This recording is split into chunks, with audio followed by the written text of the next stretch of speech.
Hello student, स्वागत है आप सभी का आपके प्यारे से यूट्यूब चैनल गौरव मिश्रा पे। और बच्चों, हम लोग इस चैनल पे सॉल्व कर रहे हैं टारगेट 35 सीरीज।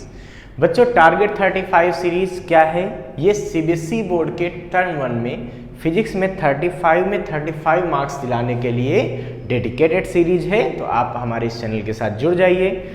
अब हम लोग इलेक्ट्रिक चार्जेज एंड फील्ड्स का सेकेंड वीडियो देखने जा रहे हैं। इससे पहले मैंने फर्स्ट वीडियो में आपको electric charge and Coulomb's law पे बहुत सारे न्यूमेरिकल करा दिए। मीन्स अभी तक 12 न्यूमेरिकल मैंने कराए हैं और आज 13 न्यूमेरिकल से आगे हम सॉल्व करने वाले हैं। हमारा 13th क्वेश्चन यह है कि 3 charges 4Q, capital Q and small q are placed in a straight line of the length L at a point at distance 0, L/2 and L respectively. What should be the Q in order to make the net force on small q to be 0? Option A -Q, B -2Q, C -Q/2, D 4Q। तो देखिए बच्चों, इस तरह से ये question हमको दिया है कि 3 चार्ज हैं 4Q, कैपिटल Q और स्मॉल q, और ये कुछ इन पॉइंट्स पे रखे हैं। मतलब 0, समझो ये 0 का L/2, 0 और ये L, 0 मीन्स x एक्सिस पे ऐसे रखे हुए हैं। मतलब मैं कह सकता हूँ कि 4Q से Q की जो डिस्टेंस है ये कितनी है? ये L/2 है। और 4Q से जो ये डिस्टेंस है ये टोटल कितनी है? ये L डिस्टेंस है। तो सीधी सी बात है, ये L/2, ये पूरी L, तो ये क्या बचेगी बच्चों? ये डिस्टेंस भी बचेगी L/2। ये डिस्टेंसेस हमको पता चल गई। हमसे कहा जा रहा है if net force on the small q is 0। Small q पे नेट फोर्स क्या है बच्चों? 0 है। यहाँ पे F नेट कितना हो जाना है? F नेट हो जाना है 0।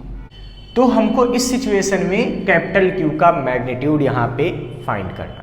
देखिए बच्चों, ये +4Q है, ये +Q है, तो इसकी वैल्यू हमको फाइंड करनी है जिसके लिए स्मॉल q पे लगने वाला नेट फोर्स 0 हो जाए। तो पहले तो हमको ये देखना चाहिए कि स्मॉल q पे कौन कौन अपना फोर्स लगाएगा। कूलम्ब्स लॉ पर बेस्ड एक क्वेश्चन होगा। तो पहले यहाँ पे लिखेंगे कि +Q पे कौन कौन अपना फोर्स लगाएगा। देखो, एक तो ये कैपिटल Q लगाएगा और एक ये 4Q लगाएगा। ये दोनों ही इस पे फोर्स अपना लगाएंगे। तो यहाँ पे लिखेंगे क्या? Force acting at small q due to 4Q charge. ये कंफर्म है कि ये 4Q भी प्लस का है, ये भी प्लस का है, तो ये तो रिपेल करेंगे। तो सीधी सी बात है कि इनके बीच लगने वाला फोर्स रिपल्सन फोर्स होगा और इसकी वैल्यू क्या होगी? ये होगी K Q1 Q2 अपान डिस्टेंस का स्क्वायर। तो Q1 Q2 अपान डिस्टेंस का स्क्वायर। डिस्टेंस कितनी है बच्चों? यहाँ पे देखिए L, तो अपान में L square. This is force 1, F1 हो गया। ठीक है, अब लिखेंगे कि force acting at Q due to capital Q charge. तो कैपिटल Q चार्ज से फोर्स कितना लगेगा? ठीक है, तो सीधी सी बात है, ये लगेगा F2 बराबर K capital Q small q अपान डिस्टेंस का स्क्वायर। तो ये डिस्टेंस है। ये डिस्टेंस कितनी है बच्चों? डिस्टेंस यानी कि L/2 का होल स्क्वायर। मीन्स F2 की वैल्यू आ जाएगी 4। ये देखो 2 2 4 ऊपर चला गया। 4K Q capital Q upon L square. This is equation number 2। अब बच्चों का आ जा रहा है कि the net force at +Q should B 0। ये कैसे हो सकता है? तो यहाँ पे लिखेंगे कि for net force at Q is 0, F1 should be equal to F2 and should be opposite to each other. देखो, F1 अगर इधर लगता है तो F2 कहाँ लगना चाहिए? अपोजिट में। क्यों? तभी तो एक दूसरे को ये कैंसिल कर पाएंगे। अगर सेम डायरेक्शन में लगे तो अभी रिजल्टेंट 0 मिल ही नहीं सकता दो फोर्सेस का। इसका मतलब है कि F1 और F2 बराबर होने चाहिए एंड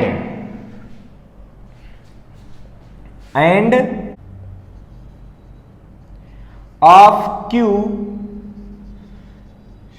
शुड बी निगेटिव, और जो Q की वैल्यू है वो कैसी होनी चाहिए, निगेटिव। क्यों?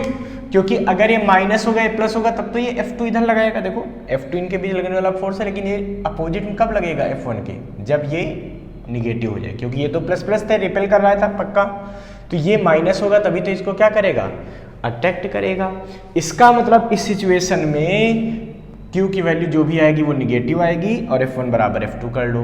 तो जब ऐसा करोगे बच्चों क्या मिलेगा आपको, F1 बराबर F2 होना चाहिए, तो पहले इसको सॉल्व कर लो और जो वैल्यू आएगी उसको निगेटिव कर लेंगे अभी हम।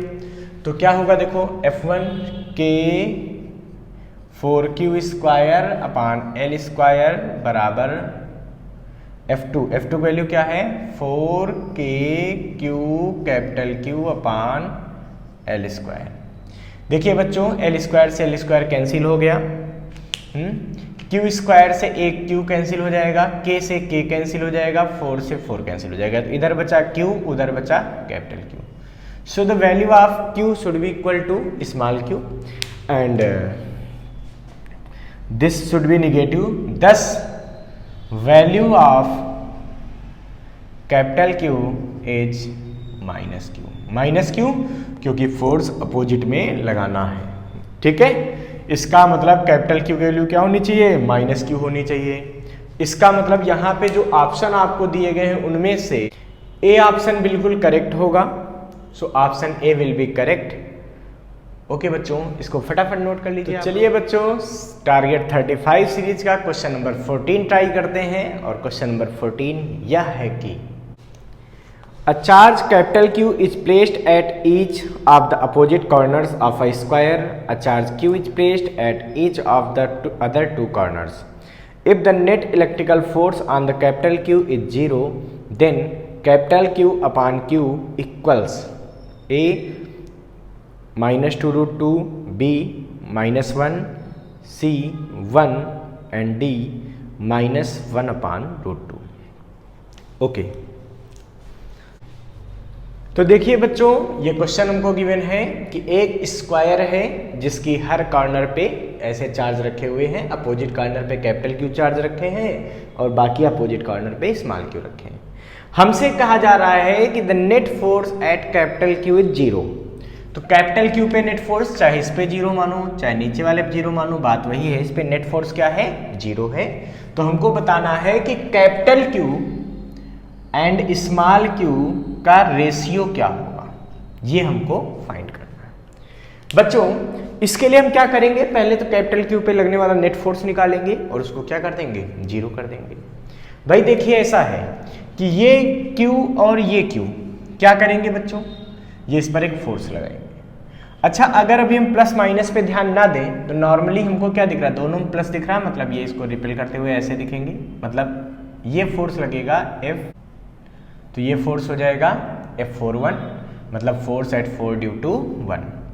3 से 4 पे जो फोर्स लगेगा वो किधर लगेगा, वो इधर लगेगा।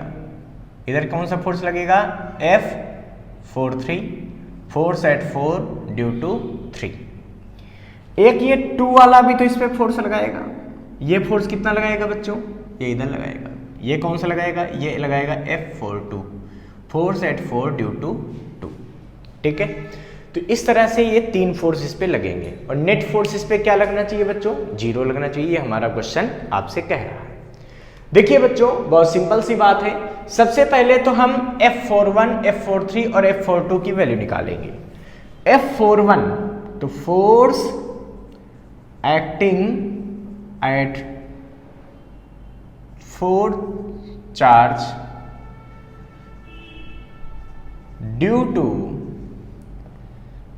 1 चार्ज, ठीक है। पहले चार्ज से फोर्स पे लगने वाला फोर्स कितना होगा सोचो, F41 ये होगा K, Q1 Q2 तो Q स्मॉल q अपान डिस्टेंस के स्क्वायर। मान लेते हैं कि स्क्वायर की सारी साइड A है तो ये भी A हो जाएगी, ये भी A, ये भी A, यानी कि ये वाली वैल्यू कितनी आ रही है, अपान में डिस्टेंस का स्क्वायर होता था ना, अपान में A का स्क्वायर, क्योंकि इनके बीच डिस्टेंस क्या हो जाएगी, A हो जाएगी, सिंपल। अब बच्चों हम करेंगे कि force acting at 4 due to 3, 3 से 4 पे लगने वाला फोर्स ये कितना होगा, F43। इसकी वैल्यू क्या आएगी, K capital Q small q अपान डिस्टेंस का स्क्वायर। देखो यहाँ डिस्टेंस का स्क्वायर कितना है, ये है बच्चों वही साइड हो जाएगी तो a स्क्वायर। ठीक है, फिर लिखेंगे force acting at 4 due to 2 से 4 पे लगने वाला फोर्स ये क्या होगा, सोचो, ये F होगा 4-2 और ये कितना होगा K कैपिटल Q भाई Q1 Q2 दोनों कैपिटल Q हो गया अपान डिस्टेंस के उसका। अब ये डिस्टेंस लेनी बच्चों, ये वाली, तो ये A और ये एंगल 90 डिग्री। तो ये पाइथागोरस थ्योरम से क्या हो जाएगा, a square plus a square यानी कि √2a, ये आ गई, यहाँ वैल्यू रख देंगे। तो √2a का स्क्वायर मतलब 2a स्क्वायर। ठीक है, सबसे बड़ी बात है ये दोनों फोर्स मैग्नीट्यूड में इक्वल हैं, तो इन दोनों का जो भी रिजल्टेंट होगा वो इधर ही चला जाएगा। क्यों भाई, तो F41 और F43 का जो रिजल्टेंट होगा F डैश वो इधर ही चला जाएगा। और वो होगा कितना, तो यहां पे लिखेंगे क्या, resultant of F41 and F43। तो इनका रिजल्टेंट क्या होगा बच्चों, F डैश बराबर रूट में F41 स्क्वायर प्लस F43 का स्क्वायर। ऐसा क्यों लिख दिया, क्योंकि हमको पता है कि F41 और F43 एक दूसरे से 90 डिग्री पे हैं, तो ऐसे लगना चाहिए था F41 का स्क्वायर प्लस F43 का square plus 2F41 F43 cos theta, तो cos 90 हो जाए, cos 90 की वैल्यू 0, मीन्स लाभ पैरेललोग्राम हमने यहाँ पे यूज किया है। इसको जब सॉल्व करेंगे तो बच्चों F डैश कितना मिलेगा, F dash should be equal to, देखो रूट में K capital Q small q upon a square का होल स्क्वायर प्लस फिर F43 कहाँ गया, ये है K capital Q small q upon a square का होल स्क्वायर। जब आप इसको सॉल्व करेंगे तो क्या आएगा, √2 into K capital Q small q upon a square. This is the question F dash, एक क्वेश्चन नंबर 4 मान लीजिए इसको। ठीक है, इसको फर्स्ट कह दीजिए, इसको सेकंड कह दीजिए और इसको थर्ड कह दीजिए। अब नेट फोर्स चार्ज 4 पर कितना लगना चाहिए, 0, यहां पे लिख देंगे, since the net force eight charge 4 यानी कि कैपिटल Q पे नेट फोर्स कितना है, 0। सो वी कैन से हम क्या कह सकते हैं बच्चों कि इस पे नेट फोर्स 0 हो जाए। तो इस पे अब देखिए दो फोर्स बचे, इन दोनों का रिजल्टेंट ये वाला प्लस ये वाला, तो नेट फोर्स 0 होने का मतलब क्या हो गया, F नेट बराबर हम इसको नॉर्मली कर लेते हैं F डैश प्लस F42, इसकी वैल्यू 0 की इक्वल होनी चाहिए। ठीक है, तो F नेट बराबर F dash plus F42 equal to 0। अगर हम यहाँ से वैल्यू पुट करेंगे तो F डैश कितना आया बच्चों, F डैश देखिए निकाला हमने, निकला है √2, देखिए F डैश क्या निकला है, √2 K Q capital Q upon a square plus F42 कितना था, देखिए ये था K capital Q square upon 2a square, तो आएगा K capital Q square upon 2a square is equal to 0। इसको उधर ले जाओ टर्म को तो क्या मिलेगा, √2 K capital Q small q upon a square बराबर उधर बचेगा माइनस का K capital Q square upon 2a square. देखो बच्चों फिर वही बात है कि जो कट सकते हैं उनको ऐसे ही कट कर देंगे, तो ये बचेगा, ये इससे कैंसिल हो गया, Q से एक Q जाएगा, K से पूरा K कैंसिल हो जाएगा, मीन्स बचा क्या, √2Q बराबर माइनस का Q/2। So Q upon small q should be equal to, ये देखो इधर नीचे ले आओ, ये 2 इधर चला जाएगा, -2√2। इसका मतलब Q upon capital Q upon small q की वैल्यू क्या आ जाएगी, -2√2। So in this question option number A should be correct. सो इसमें ऑप्शन ए करेक्ट हो जाएगा बच्चों। इस क्वेश्चन के सॉल्यूशन को नोट कर लीजिए फटाफट। तो बच्चों अब टारगेट 35 सीरीज का क्वेश्चन नंबर 15 ट्राई करते हैं। हमारा 15th क्वेश्चन यह है कि an electron is moving around the nucleus of a hydrogen atom in the circular orbit of radius small r. The Coulomb force F vector between the two is where k is equal to 1 upon 4 pi epsilon naught. A minus k e square upon r cube r unit vector. B k e square upon r cube r vector. C minus का k e square upon r cube r vector. D k e square upon are square r unit vector. Okay, देखिए बच्चों इसमें क्या कहा जा रहा है कि एक हाइड्रोजन एटम में न्यूक्लियस है। न्यूक्लियस में आपको पता है एक प्रोटॉन होता है हाइड्रोजन एटम में नॉर्मली, और एक इलेक्ट्रॉन उसके चारों तरफ चक्कर लगाता है। हमको इस इलेक्ट्रॉन और इस न्यूक्लियस मतलब एक प्रोटॉन का चार्ज भी क्या हो जाएगा प्लस ही, इलेक्ट्रॉन का चार्ज क्या हो जाएगा बच्चों माइनस ही। तो हमको इन दोनों के बीच लगने वाला फोर्स बताना है, जबकि कहा गया कि इलेक्ट्रॉन स्मॉल आर रेडियस में रिवॉल्व करता है।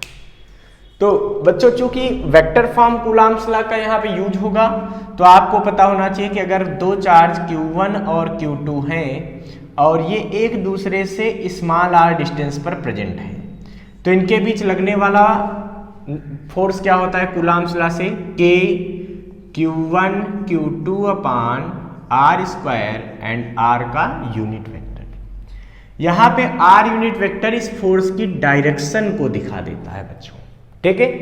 और आपको ये भी पता है किसी भी चीज का जो यूनिट वेक्टर होता है ये उस वेक्टर और उसके मैग्नीट्यूड की रेशियो बराबर होता है, मीन्स आर यूनिट वेक्टर बराबर आर वेक्टर अपान आर। इसका मतलब मैं लिख सकता हूं एफ वेक्टर बराबर k Q1 Q2 upon are square into r vector upon r. So f vector is equal to आ जाएगा k Q1 Q2 upon are square and r unit vector, r cube हो जाएगा यहाँ पे। तो k Q1 Q2 upon are cube r vector. अब देखिए बच्चों हम क्या करेंगे, इस फार्मूले का यूज कर लेंगे। ये vector form of the Coulomb's law है और इसका यहाँ पे यूज कर लो। तो देखिए जब यहाँ पे निकालेंगे तो लिखेंगे यहाँ पे force between nucleus and electron. कितना फोर्स लगेगा, तो एफ वेक्टर बराबर के Q1 Q2, तो इनको विद साइन रख दीजिए तो अपने आप डायरेक्शन निकल आती है। मतलब अगर वो अट्रैक्टिव होगा तो माइनस का आ जाएगा, रिपल्सिव होगा तो प्लस का आ जाएगा फोर्स। सबसे बड़ी बात हम देखते हैं प्लस ही ये माइनस ही दोनों अपोजिट चार्ज है, मतलब ये अट्रैक्शन का होगा, मतलब टोटल आंसर हमारा निगेटिव आएगा। तो क्लियर है, तो क्या आएगा के Q1 पहला चार्ज ई, Q2 दूसरा charge minus E, R vector upon are cube. तो यहाँ से एफ वेक्टर की वैल्यू कितनी आएगी, ये आ जाएगी बच्चों यहाँ से k e square r vector upon are cube, वो भी कैसा माइनस का। तो ये ऑप्शन हमारा करेक्ट हो जाएगा, मतलब जो दिए गए ऑप्शन है उसमें सी ऑप्शन हमारा करेक्ट हो जाएगा। So option C will be correct. इसको फटाफट नोट कर लीजिए बच्चों। अब टारगेट, तो देखिए बच्चों टारगेट 35 का क्वेश्चन नंबर 16 यह है कि the magnitude of the force experienced by an electron placed at a point in the electric field E is equal to its weight mg. The magnitude of E is A mg E, B E upon mg, C mg upon E, D mg upon E square. Okay, हमसे कहा जा रहा है बच्चों कि एक electric field है, जैसे मान लो ये इलेक्ट्रिक फील्ड है, कितनी है E, ठीक है।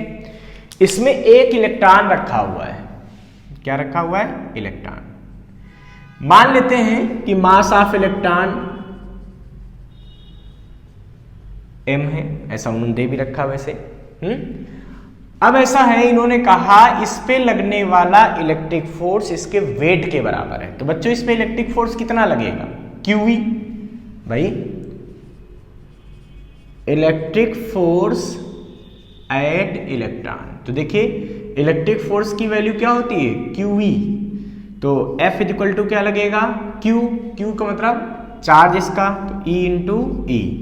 और ये फोर्स लगेगा किधर, तो याद रखिएगा जो इलेक्ट्रॉन होगा ये निगेटिव होगा, और निगेटिव चार्ज पे फोर्स हमेशा opposite to the direction of field लगता है, मतलब Fe इधर लगेगा, इलेक्ट्रिक फोर्स हमेशा इधर लगेगा, ठीक है।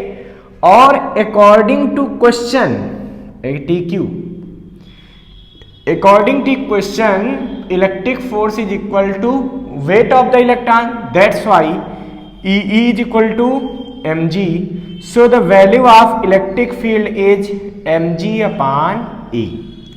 इसका मतलब इसमें इलेक्ट्रिक फील्ड की वैल्यू क्या हो जाएगी, ये हो जाएगी mg upon E। इससे पता चलता है कि ऑप्शन सी बिल्कुल करेक्ट हो जाएगा। So option C will be correct, that the value of electric field is mg upon. तो बच्चों टारगेट 35 सीरीज का क्वेश्चन नंबर 17 यह है कि what will be the value of electric field at the centre of the electric dipole. A 0, B equal to electric field due to one charge at the centre, C twice the electric field due to one charge at the centre, and D half the value of electric field due to one charge at the center। Okay बच्चों हमसे कह रहे हैं कि एक electric dipole के centre पर electric field क्या होगी। तो इलेक्ट्रिक डायपोल होता क्या है, when two equal but opposite charge are placed at very small distance। और इस स्मॉल डिस्टेंस को हम लोग किससे लिखते हैं बच्चों, 2L से। तो इस अरेंजमेंट को बोलते हैं इलेक्ट्रिक डायपोल। हमको इसके सेंटर पे इलेक्ट्रिक फील्ड बतानी है यहाँ पे, ठीक है। अब कैसे करेंगे देखो, तो इस पॉइंट पर जब इलेक्ट्रिक फील्ड आपको फाइंड करनी, इस पॉइंट को पहले वाले चार्ज को A, दूसरे को B कह दीजिए, इस पॉइंट को B कह दीजिए। तो यहाँ पर एक प्लस Q चार्ज की वजह से इलेक्ट्रिक फील्ड होगी और एक माइनस Q की वजह से होगी। ये डिस्टेंस L एंड ये वाली भी L।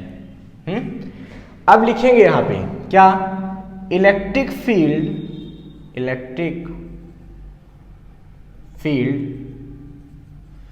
Eight P due two plus Q charge.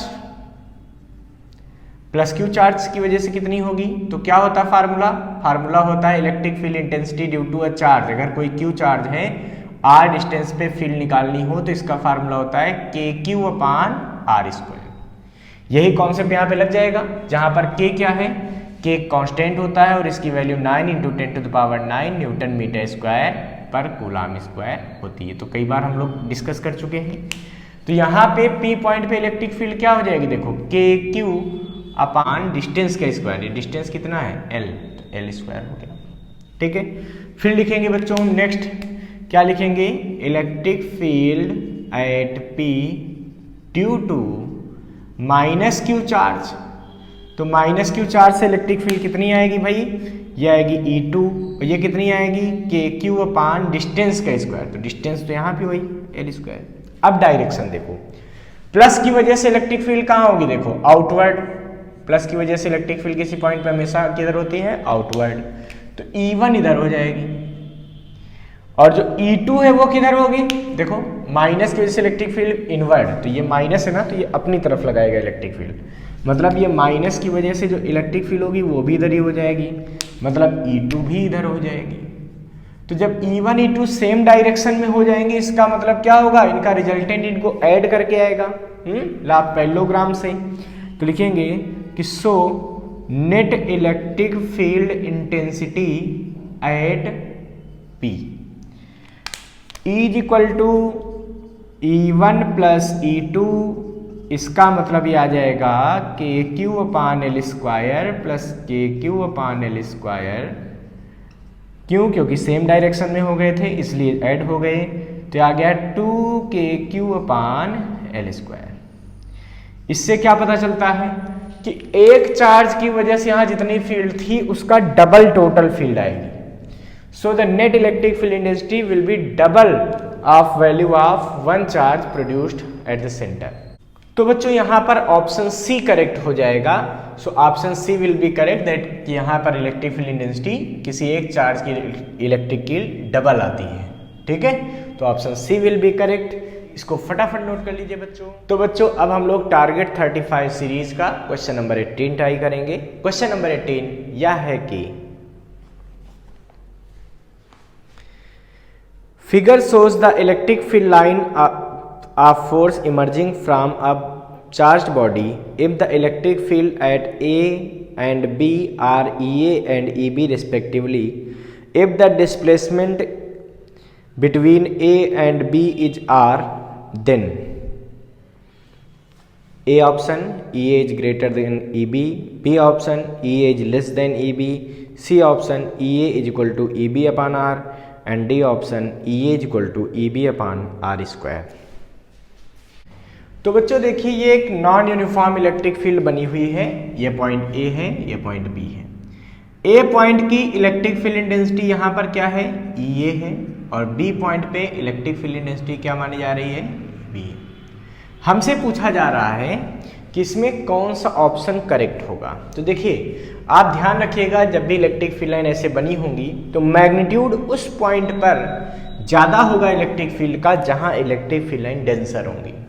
तो देखिए यहाँ पे क्या है, डेंसर है, मतलब यहाँ की इलेक्ट्रिक फील्ड इंटेंसिटी क्या है, ज़्यादा है। किससे ज़्यादा है बच्चों, ये बी वाले पॉइंट से। क्योंकि बी पे इलेक्ट्रिक फील्ड लाइन देखो क्या है, थोड़ा सा दूर दूर है। जहाँ दूर दूर है, रेयरर है, वहाँ पे इलेक्ट्रिक फील्ड कम होगी। जहाँ पे पास पास है यानी कि डेंसर है इलेक्ट्रिक फील्ड लाइन, वहाँ पे इलेक्ट्रिक फील्ड इंटेंसिटी ज़्यादा होगी। So e a is greater than e b, इसका मतलब जो ई ए है वो ई बी से ज़्यादा होगा। So option A will be correct. तो दिए गए ऑप्शन में से ए ऑप्शन करेक्ट होगा। इसको फटाफट नोट कर लीजिए बच्चों। तो बच्चों अब टारगेट 35 सीरीज का क्वेश्चन नंबर 19 हम ट्राई करते हैं। क्वेश्चन नंबर 19 यह है कि 2 charges +5 microcoulomb and +10 microcoulomb are placed 20 centimetre apart.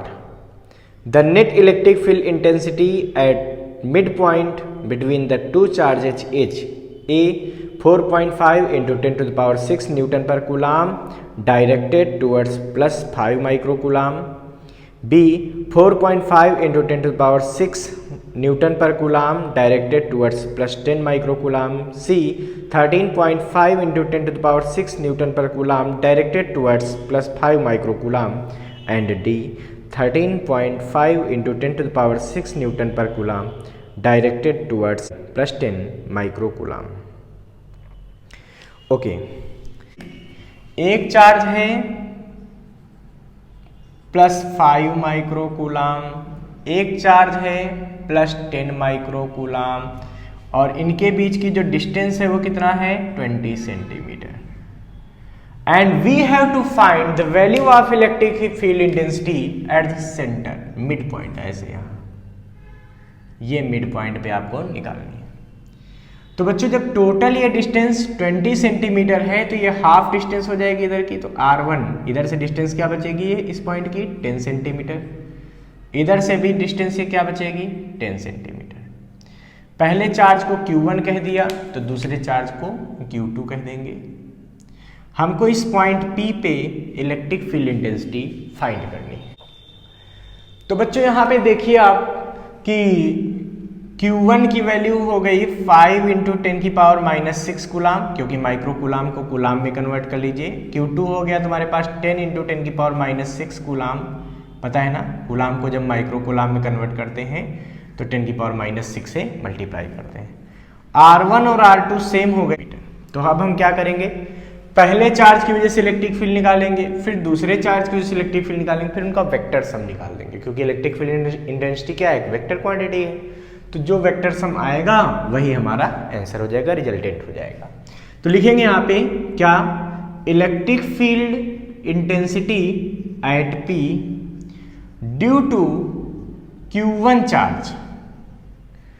Q1 charge की वजह से कितनी इलेक्ट्रिक फील्ड इंटेंसिटी होगी, तो देखिए फार्मूला लगाएंगे, E1 बराबर क्या, K Q1/R1²। आपको पता है ना, नॉर्मल जो K है हमारा ये क्या होता है, के कांस्टेंट होता है और के की वैल्यू 9 × 10⁹ न्यूटन मीटर स्क्वायर पर कूलाम स्क्वायर होती है।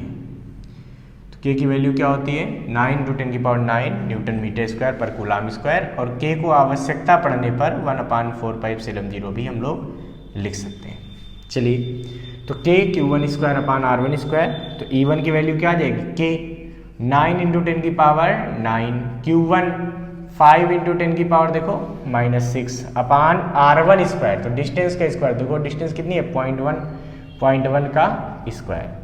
तो E1 यहाँ से आ जाएगा, यह आ जाएगा 45 × 10⁻, देखो माइनस का 6 और प्लस का 9, कितना बचेगा? प्लस का 3/0.01। पॉइंट हटाओगे 2 जीरो आ जाएंगे, 2 जीरो यहाँ से, एक पॉइंट यहाँ से इसका, 1 जीरो यहाँ बनेगा, तो 3 हो गए। तो 10⁻³ इधर है या 3a, तो टोटल कितना आ जाएगा? यह आ जाएगा 4.5 × 10⁶ newton per coulomb. This is the value of electric field due to first charge at point P। ठीक है, अब लिखेंगे कि Q2 चार्ज से P पॉइंट पे इलेक्ट्रिक फील्ड क्या होगी? यहाँ पे लिखेंगे electric field intensity at P due to, पूरा लिख दो, Q2 चार्ज। ये क्या बचेगा भाई? तो E2 बराबर बचेगा K Q2/R2²। ठीक है, तो E2 बराबर आएगा K, यानी कि 9 × 10⁹ Q2 कितना है? 10 × 10⁻⁶/R2²। इसका स्क्वायर करोगे तो ये कितना है? 0.1 का स्क्वायर करोगे 0.101 आ जाएगा, जैसे यहाँ पे किया था। ठीक है, जरा सॉल्व करते हैं इसको भी। तो आप ये पॉइंट हटाओगे तो क्या होगा? यहाँ पे देखो, पॉइंट हटाया 100 हो गया। अब देखो 2 पावर यहाँ से, ध्यान से देखना, 1 पावर यहाँ से कितनी हो गई? 3 पावर हो गई, और प्लस की ये 9 पावर है तो 3 पावर और प्लस की आ गई, यानी कि 10⁻12 हो गया, और उसमें -6 चला गया, तो 10 क्या बचेगा? 6, यानी कि 9 × 10⁶ न्यूटन पर कूलाम। अब देखिए डायरेक्शन की किसकी किधर है? तो देखिए पहला E1 की डायरेक्शन क्या होगी? तो प्लस की वजह से डायरेक्शन आउटवर्ड, तो E1 इधर होगा। E2 तो ये भी प्लस है, इसकी भी डायरेक्शन आउटवर्ड, तो इसकी इलेक्ट्रिक फील्ड इधर होगी E2।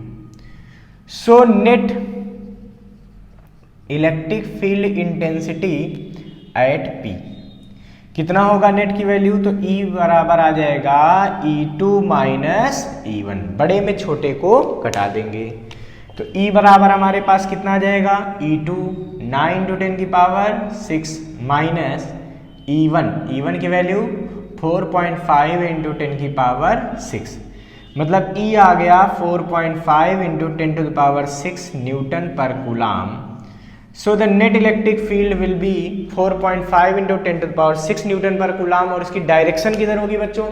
तो देखिए जब दो अपोजिट वेक्टर होते हैं तो उनकी डायरेक्शन उनके क्या होती है? जिधर जिसका मैग्नीट्यूड बड़ा है उसकी तरफ होती है। तो E1 E2 में किसका मैग्नीट्यूड बड़ा था? देखिए E2 का, तो नेट इलेक्ट्रिक फील्ड किधर होगा? इस तरफ होगा।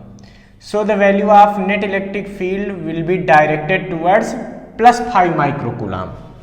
इसका मतलब इलेक्ट्रिक फील्ड की जो डायरेक्शन आएगी नेट की वो क्या होगी? +5, इधर बड़े वाले की तरफ होगी, E2 की तरफ होगी। ठीक है, so option A will be correct. इसका मतलब जो दिए गए ऑप्शन है उसमें से ए करेक्ट होगा कि net electric field 4.5 × 10⁶ newton per coulomb होगी, वो भी किधर होगी?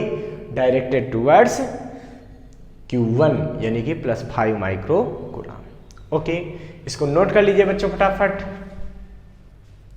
तो बच्चों ध्यान दीजिए, अब हम लोग टारगेट 35 सीरीज का क्वेश्चन नंबर 20 ट्राई करने जा रहे हैं, और क्वेश्चन नंबर 20 यह है कि 2 charges of +20 microcoulomb and 80 microcoulomb are 10 cm apart. Where will be the electric field strength be 0 on the line joining of the charges from 20 microcoulomb charge? A 0.1 meter, B 0.04 meter, C 0.033 meter and D 0.33 meter. Okay. बच्चों हमसे कहा जा रहा है कि 2 charge हैं, एक तो 20 माइक्रोकूलाम है और एक 80 माइक्रोकूलाम है, और ये एक दूसरे से 10 सेंटीमीटर की डिस्टेंस पर रखे हुए हैं। कितनी डिस्टेंस पर रखे हुए हैं? 10 सेंटीमीटर। तो हमको बताना है बच्चों कहाँ पे इलेक्ट्रिक फील्ड स्ट्रेंथ 0 हो जाएगी। ठीक है, तो ध्यान रखिएगा अगर दो पॉजिटिव चार्ज हैं, ठीक है, तो इसकी वजह से इलेक्ट्रिक फील्ड कहाँ पे 0 होती है? हमेशा इनको ज्वाइन करने वाली लाइन में, कहीं बीच में, इनके इस लाइन पे, इन दोनों के बीच में। और हमेशा याद रखिएगा कि छोटे वाले चार्ज के पास होता है ऐसा पॉइंट। ऐसा पॉइंट कहाँ होता है? छोटे वाले चार्ज के पास। ठीक है, इसका मतलब इलेक्ट्रिक फील्ड कहीं यहाँ 0 होगी। हमको बताना है कि ये पहले वाले चार्ज से कितनी डिस्टेंस पर 0 होगा। तो मान लेते हैं पहले वाले चार्ज से x सेंटीमीटर पे 0 है, तो इधर से कितनी डिस्टेंस हो जाएगी? ये 10 - x हो जाएगी। यहाँ पे नेट इलेक्ट्रिक फील्ड को 0 दिखाना, इस पॉइंट को P मान लें, इसको A मान लें और इसको B मान लें। तो यहाँ पे लिखेंगे क्या? Electric field intensity at P due to +20 micro coulomb charge. तो कितना आएगा भैया? +20 माइक्रो कूलाम चार्ज से P पर इलेक्ट्रिक फील्ड कितनी आएगी? तो ये आ जाएगी E1 = KQ/R²। जहाँ पर K पता है ना आपको, K की वैल्यू 1/4πε0 होती है, यानी कि 9 × 10⁹ न्यूटन मीटर स्क्वायर पर कूलाम। ठीक है, तो K होता है 9 × 10⁹ न्यूटन मीटर स्क्वायर पर कूलाम स्क्वायर। तो यहाँ वैल्यू पुट कर देंगे, तो E1 की वैल्यू आ जाएगी हमारे पास KQ1/ डिस्टेंस का स्क्वायर। तो डिस्टेंस कितनी है बच्चों? x²।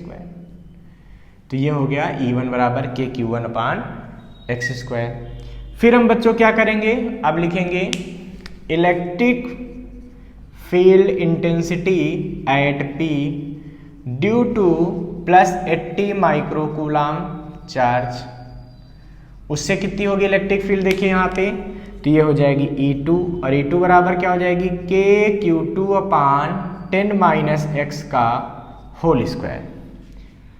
ठीक है, अब बच्चों अकॉर्डिंग टू प्रॉब्लम या अकॉर्डिंग टू क्वेश्चन अगर मैं बात करूं तो नेट इलेक्ट्रिक फील्ड पे 0 होनी चाहिए। तो पहले तो दोनों की डायरेक्शन देखो भाई, पहले चार्ज की वजह से इलेक्ट्रिक फील्ड किधर होगी? तो प्लस की वजह से आउटवर्ड होती है, तो E1 इधर होगी।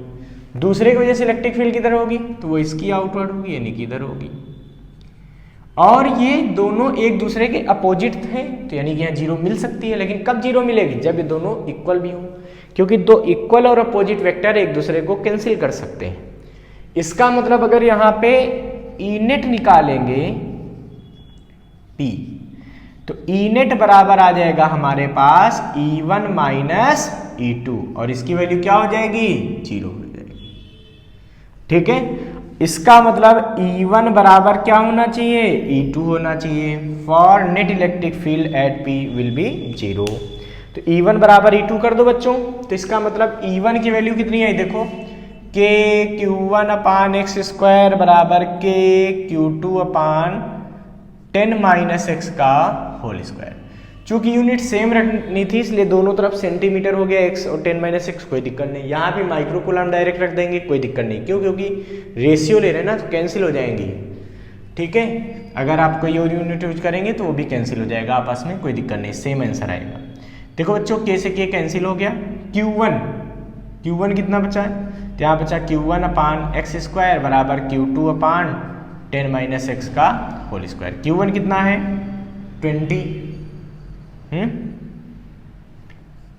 x² बराबर Q2 कितना है? 80/10 - x²। इससे इसको कट करेंगे कितना टाइम? 4 टाइम। तो 1/x² बराबर 4/10 - x²। अगर मैं यहाँ दोनों तरफ अंडर रूट ले लूँ तो मुझे क्या मिलेगा? ये मिलेगा 1/x = 2/10 - x। इसको आप क्रॉस मल्टीप्लाई कर दीजिए तो हमें क्या मिलने वाला है? ये मिलने वाला है 10 - x बराबर 2x। इसको उधर ले जाएंगे, 3x बराबर 10, तो x बराबर 10/3 सेंटीमीटर या 3.33 centimetre. So the value of x is 3.33 centimetre. बच्चों लेकिन हमसे तो मीटर में आंसर पूछा गया है, तो मीटर में पूछा गया है तो इसको 100 से डिवाइड कर दीजिए, मीटर बन जाएगा। तो ये हमारे पास क्या बन जाएगा, ये बन जाएगा 0.033 metre. So the answer will be 0.033 metre. इसका मतलब दिए गए ऑप्शन में से ऑप्शन नंबर सी करेक्ट होगा। इसका मतलब जो ऑप्शन दिए गए उनमें से सी ऑप्शन करेक्ट होगा। So C option will be correct. इसको फटाफट नोट कर लीजिए बच्चों। तो चलिए बच्चों टारगेट 35 सीरीज का क्वेश्चन नंबर 21 ट्राई करते हैं। क्वेश्चन नंबर 21 यह है कि 2 point charges plus 8q and minus 2q are located at x is equal to 0 and x is equal to L respectively. The location of a point on the x-axis at which the net electric field due to these two point charges is 0 is A 8L, B 4L, C 2L, D L by 4। तो बच्चों ऐसा है कि हमसे कहा गया कि दो चार्ज हैं, एक प्लस 8q है और एक माइनस का 2q है। प्लस 8q चार्ज x बराबर 0 मतलब ओरिजिन पे रखा हुआ है, एक तरीके से समझ सकते हैं, और माइनस 2q जो चार्ज है ये x इक्वल टू L पर रखा गया। हमसे पूछा गया है कि इस पूरे स्पेस में कहाँ पे इलेक्ट्रिक फील्ड 0 होगी। तो बच्चों इलेक्ट्रिक फील्ड तो वहीं 0 होगी जहां पे इक्वल और अपोजिट इलेक्ट्रिक फील्ड दोनों की वजह से प्रोड्यूस हो जाएंगे। अब ऐसा केस में हमेशा याद रखिए, अगर एक पॉजिटिव चार्ज है और एक निगेटिव चार्ज है तो इलेक्ट्रिक फील्ड हमेशा इनको ज्वाइन करने वाली लाइन पे बाहर 0 होती है। मतलब ऐसे लाइन ज्वाइन कर दो तो बाहर या तो इधर 0 होगी या इधर होगी। अब इसमें से किधर होगी ये कैसे पता चलेगा? तो हमेशा छोटे वाले चार्ज के पास, छोटा मतलब मैग्नीट्यूड में छोटा। तो देखिए यहाँ 8 मैग्नीट्यूड में है Q और यहाँ पे 2Q है, तो ये छोटा है, तो यानी कि नेट इलेक्ट्रिक फील्ड यहाँ पे 0 होगी। तो याद रखिएगा कि नेट इलेक्ट्रिक फील्ड कहाँ 0 हो सकती है? दोनों को ज्वाइन करने वाली लाइन के बाहर छोटे वाले चार्ज के पास। ऐसा कब होगा? जब दोनों चार्ज अपोजिट होंगे तब। ठीक है, तो मान लेते हैं इस पॉइंट पे इलेक्ट्रिक फील्ड क्या है? 0 है। इस पॉइंट को A नाम दे देते हैं, इस पॉइंट को B नाम दे देते हैं। इस चार्ज को हमने Q1 कह दिया और इस चार्ज को हमने Q2 कह दिया। हम मान लेते हैं कि ये जो P पॉइंट है ये यहाँ से पहले चार्ज से R मीटर पे 0 है। क्यों? क्योंकि हमको इसकी लोकेशन बतानी, मतलब यही R बतानी कि x की वैल्यू क्या होगी R पे। तो x इक्वल टू R इसका हो जाएगा आंसर। मेन हमें R की वैल्यू फाइंड करनी है। तो बच्चों x एक्सिस पे बतानी पोजीशन, तो हम मान लेते हैं वैल्यू क्या है? R है। अब ये वैल्यू कितनी होगी? देखो 0 से लेकर L तक, मतलब ये वाला डिस्टेंस तो पता चल रहा है L था। अगर ये डिस्टेंस L था, ये R है, तो ये वाली डिस्टेंस कितनी बचेगी? ये बचेगी बच्चों R माइनस L। ठीक है, अब देखिए पहले चार्ज से ये डिस्टेंस R हो गई, इसकी डिस्टेंस क्या हो गई? R माइनस L हो गई। ठीक है, तो Q1 से डिस्टेंस हो गई R और Q2 से क्या डिस्टेंस हो गई? R minus L। अब यहां पे लिखेंगे electric field intensity at P due two plus 8Q charge. तो प्लस 8Q चार्ज से इलेक्ट्रिक फील्ड कितनी होगी? तो ये हो जाएगी E1 is equal to K वही बात है, K की वैल्यू 1/4πε0 9 × 10⁹ न्यूटन मीटर स्क्वायर पर कूलम स्क्वायर। Q1 तो यानी कि 8Q अपान डिस्टेंस का स्क्वायर, तो ये डिस्टेंस के स्क्वायर आएगा तो कितना जाएगा? ये R स्क्वायर। ये पहला हो गया। ठीक है, फील्ड की electric field intensity at P due to -2Q charge. तो -2Q चार्ज की वजह से कितनी होगी सोचो? तो ये हो जाएगी E2 बराबर Q की वैल्यू कितनी है? देखिए 2Q, मतलब चार्ज कितना है? 2Q अपान डिस्टेंस के स्क्वायर। तो डिस्टेंस कितनी? R माइनस कैपिटल L का होल स्क्वायर। बच्चों हमको पता करना चाहिए कि P पॉइंट पे नेट इलेक्ट्रिक फील्ड कितनी होगी। तो देखो पहले चार्ज की वजह से इलेक्ट्रिक फील्ड किधर होगी, आउटवर्ड। क्यों, क्योंकि पहला चार्ज कैसा है, पॉजिटिव, और पॉजिटिव की वजह से इलेक्ट्रिक फील्ड हमेशा आउटवर्ड होती है। जबकि दूसरे चार्ज से इलेक्ट्रिक फील्ड किधर होगी, inward, means E2 will be inward. So net electric field at P point will be, यहां लिखेंगे कि so net electric field intensity at P E बराबर E1 minus E2। But according to question क्या कह रहा है कि E की वैल्यू 0 होनी चाहिए उस पॉइंट पे। इसका मतलब net electric field 0 means E1 minus E2 बराबर 0।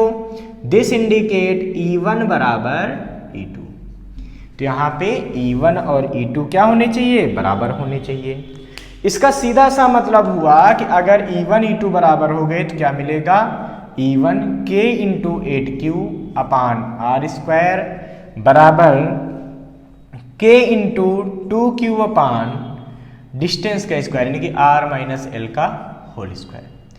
Q K से कैंसिल हो जाएगा। 2 से जब इस 8 को क्रॉस करोगे तो ये मिलेगा ऊपर 4, यहाँ बचेगा 1।